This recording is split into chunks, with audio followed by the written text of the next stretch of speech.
تاب کے درگے تیرگی پیروی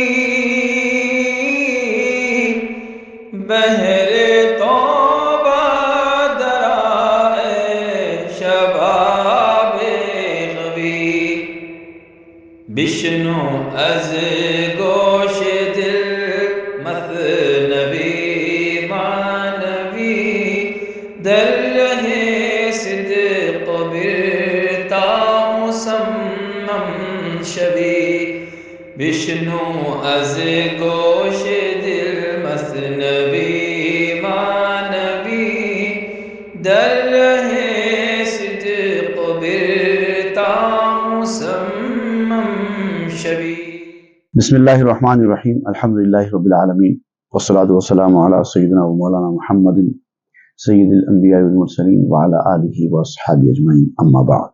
اہل اللہ سے جو دور ہو جاتے ہیں، ان کے بارے میں غلط نظریات قائم کرتے ہیں اور ان کو سمجھنے کی کوشش نہیں کرتے، غیر غلط مثالیں پیش کرتے ہوئے جو دوسروں کے بارے میں فٹ ہوتی ہیں وہ ان پر فٹ کرنے کی کوشش کرتے ہیں، ایسے لوگوں کو اللہ تعالیٰ گمراہی کے اندھیروں میں چھوڑ دیتا ہے، اور ایسے میں ان کا نہ کوئی فریاد رس ہوتا ہے، نہ ان کو رحمت سے کچھ حصہ ملتا ہے، اور پھر وہ چلے جاتے ہیں گمراہیوں کے اندھیرے میں۔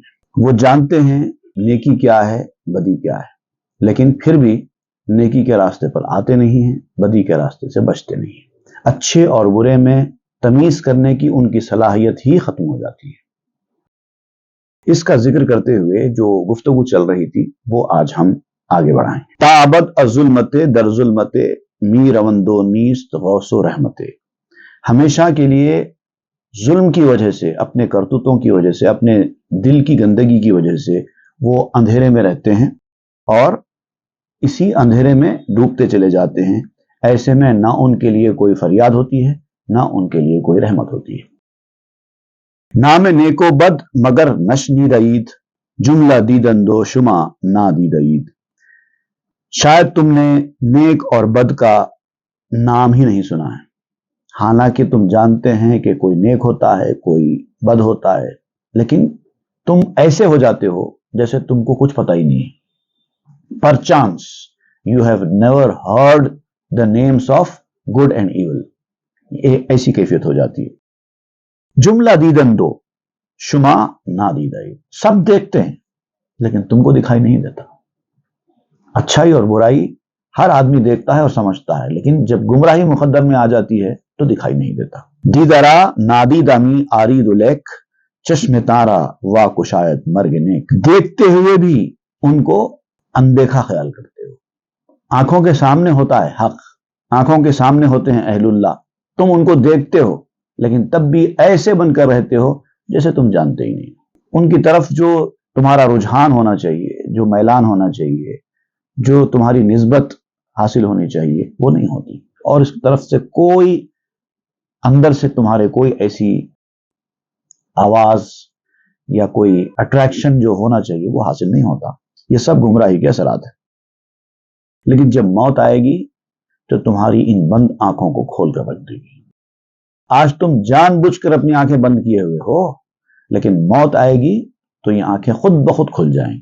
گیر عالم پربوت خورشید و نور، چوں روی در ظلمت مانند گور۔ فرض کرو کہ سارے عالم میں سورج اور نور صرف دو ہی چیزیں ہیں، ہر طرف روشنی ہی روشنی ہے، اس کے بعد بھی تم اندھوں کی طرح اندھیرے میں چلتے ہو، تو اس کا کیا علاج ہے؟ اب یہ جو شعر ہے یہ دو نسخوں میں دو طریقے سے لکھا گیا ہے۔ ایک، گیر عالم پربوت خورشید و نور، چوں روی در ظلمت مانند گور۔ فرض کرو کہ تم سارے عالم میں ایسے حالات میں ہو کہ وہاں پر صرف روشنی ہی روشنی ہے اور سورج ہی سورج ہے، اور تم ہو کہ اندھیرے میں چلے جا رہے ہو اندھوں کی طرح۔ یا یوں سمجھو کہ تم اندھیرے میں جا رہے ہو قبر میں جس طرح سے اندھیرا ہوتا ہے ویسے۔ ایک کور ہوتا ہے، ایک گور ہوتا ہے، ایک نسخے میں کور ہے، ایک نسخے میں گور ہے۔ کور کہتے ہیں اندھے کو اور گور کہتے ہیں قبر کو۔ اندھیرا دونوں کی قسمت میں ہے، قبر اور اندھے آدمی۔ بے نصیب آئی ازاں نور عظیم، بستہ روزن باشی از ماہ کریم. اگر یہ صورتحال تمہارے ساتھ رہے گی تو ایک عظیم نور ہر طرف اپنی روشنی بکھیرتا ہوا رہے گا، لیکن اس سے تم کو کچھ حصہ نہیں ملنے والا. کیوں کہ اس عظیم چاند کی طرف جو تمہارا روشن دان کھلتا ہے وہ روشن دان ہی بند ہے. اگر ہر طرف روشنی پھیلی ہوئی ہے اور جو روشن دان سے سورج کی روشنی آپ کے گھر کے اندر آ رہی ہے تو وہ روشن دان کھلا ہوگا یا کھڑکی کھلی ہوگی تو ہی آئے گی نا. آپ نے اگر وہ کھڑکی بند کر رکھی ہے تو باہر کے اجالے کا کوئی اثر آپ کے گھر کے اندر دکھائی نہیں دے گا. تو درون چاہ رفتستی ز کاخ چه گناہ دارد جہاں ہے فراخ. اب دیکھیے یہاں پر ایک لفظ کاخ آپ نے استعمال کیا اور بعض ترجمہ کرنے والوں نے کاخ کا ترجمہ کر دیا پیلس، محل. لیکن یہاں پر کاخ کا ترجمہ پیلس فٹ نہیں ہوتا، اس لیے کہ کاخ کہتے ہیں ایک ایسے ٹاور کو جو ٹاور کا آرنامنٹل اسٹرکچر، اور اس کے ساتھ ساتھ یہ بیان کیا جاتا ہے کہ وہ سراؤنڈنگ ایریاز میں ایک پلیزنٹ قسم کا ویو پیش کرتا ہے. اس کو انگریزی زبان میں بیلویڈیر کہتے ہیں، صحیح لفظ کاخ کا. تو اب آپ دیکھیے ایک اونچا ٹاور ہے جس کے اطراف بہت ہی خوبصورت مناظر ہیں اور وہ ٹاور بھی بڑا خوبصورت ہے. اگر کوئی آدمی اس ٹاور کے اوپر کھڑے رہ کر خوبصورت مناظر کا لطف لے رہا ہے تو وہ عمارت کاخ کہلاتی ہے. انسان کو اگر کاخ میسر ہے، ایسا ٹاور میسر ہے، لیکن اس کے بعد بھی وہ گر کر کنویں میں اپنے آپ کو لا کر ڈال دیا ہے تو اس میں ٹاور کی کیا خطا ہے؟ اس ٹاور سے گر کر کوئی آدمی کنویں میں جا چکا ہے تو پھر اب یہ جو وسیع جہان ہے، یہ خوبصورت مناظر ہے، ان کا کیا قصور ہے؟ انبیاء کرام کا معاملہ، اولیاء کرام کا معاملہ ایسے ہی ہے. یہ لوگ خوبصورت ٹاور ہیں جو آپ کو منظر دکھاتے ہیں خوبصورت، لیکن آپ ہیں کہ ٹاور پر جانے کے بجائے اپنے آپ کو کنویں میں ڈال کر رکھے ہیں اور پھر کہتے ہیں کہ ہر طرف اندھیرا ہے، کہاں ہے خوبصورتی؟ تو غلطی کس کی ہے، خطا کس کی؟ جہاں کے اندر وصف گرگی ماندو چوب بیند روئے یوسف را بگو. وہ جان جو زندگی بھر بھیڑیے پن میں رہی، بھیڑیوں کا سا طریقہ رہا، بھیڑیوں کی سی زندگی رہی، بھیڑیوں کی سی سوچ رہی ان کی، وہ تو بھیڑیا ہی بن کر رہے گی. وہ یوسف کا چہرہ کیسے دیکھے گی؟ بھیڑیے پن سے نجات حاصل کرو، یوسف کا چہرہ دکھائی دے گا.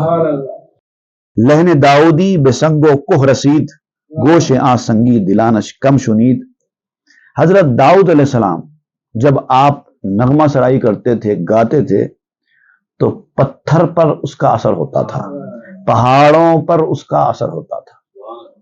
تو داؤد کا نغمہ پہاڑوں تک پہنچ گیا، پتھروں تک پہنچ گیا، لیکن پتھر دلوں کے کان میں نہیں گیا.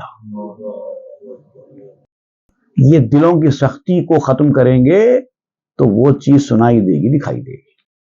آفری بر عقل و بر انصاف بات ہر زماں واللہ اعلم بالرشاد.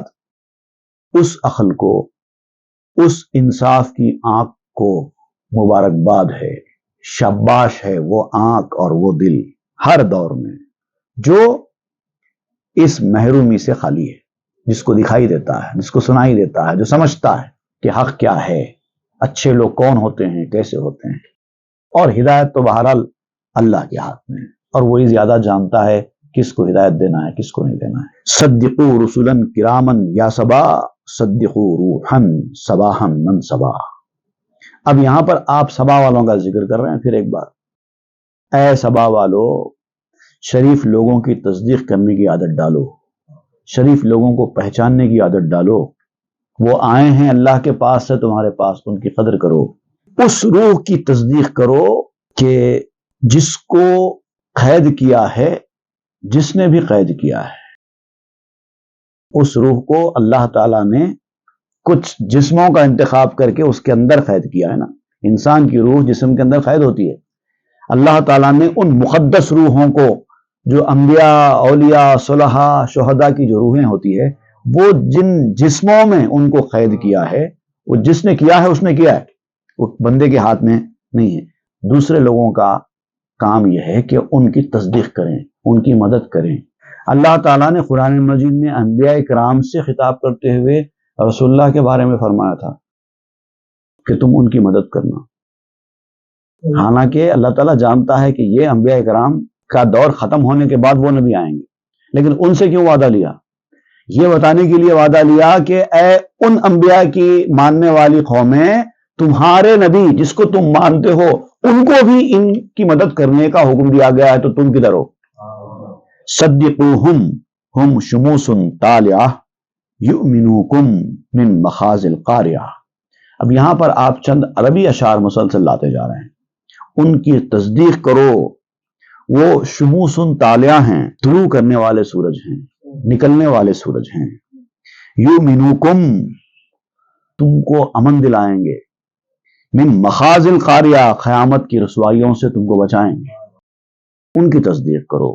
صدقوہم ہم بدور ظاہرہ قبل ان یلقوکم بالساہرہ، ان کی تصدیق کرو، وہ چمکتے ہوئے چاند ہیں، اس سے پہلے کہ تم میدان قیامت میں ان سے ملاقات کرو۔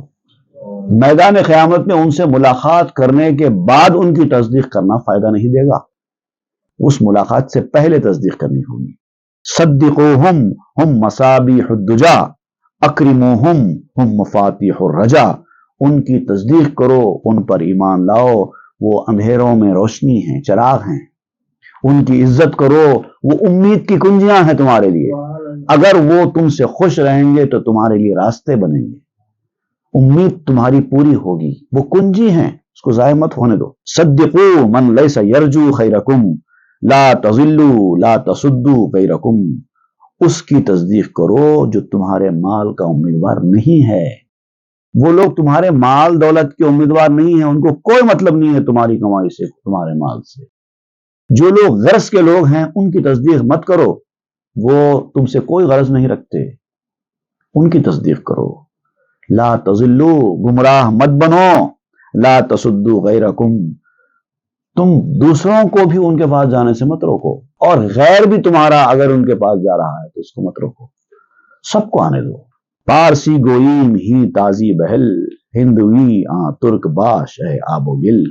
اب آپ کہہ رہے ہیں مولانا روم، کہہ رہے بھائی ہم تو فارسی بولنے والے ہیں، اب یہ آپ عربی کے اشعار شروع کر دیے، اب یہ عربی کو ہٹاؤ، لوگوں کو سمجھ میں نہیں آئے گا۔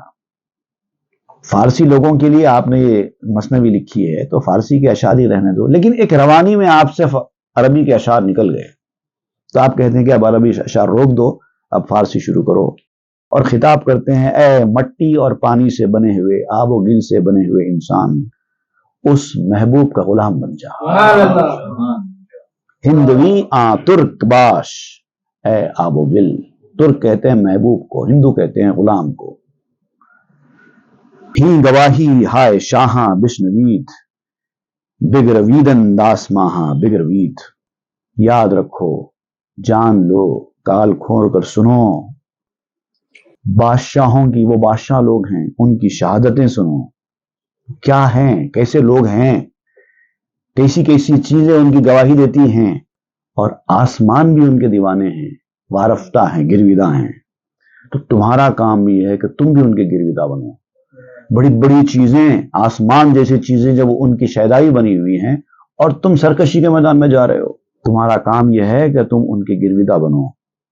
یا بحال اولینا بن گرید یا سوئے آخر حزم برپرید، یا تو پہلے والے جو لوگ گزر چکے ہیں ان کا حال جانو کہ انہوں نے سرکشیاں کی تو ان کے ساتھ کیا ہوا، یا پھر آخرت کے معاملے میں احتیاط سے چلو، احتیاط کا مظاہرہ کرو۔ تمہارا ایمان مضبوط نہیں ہے، تمہارا یقین کمزور نہیں ہے تو کم از کم احتیاط کا راستہ تو اختیار کرو۔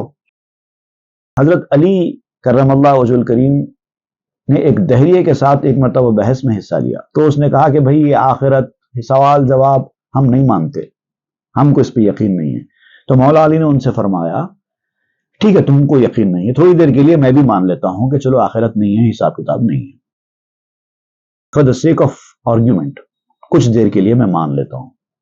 ذرا سوچو، اگر انسان مر کے بالکل ختم ہو جانے والا ہے، کوئی سوال جواب کسی سے ہونے والا نہیں ہے جیسا کہ تم کہتے ہو، تو اب نہ تمہارا نقصان نہ میرا نقصان، کیونکہ ہم دونوں مٹ جانے والے ہیں۔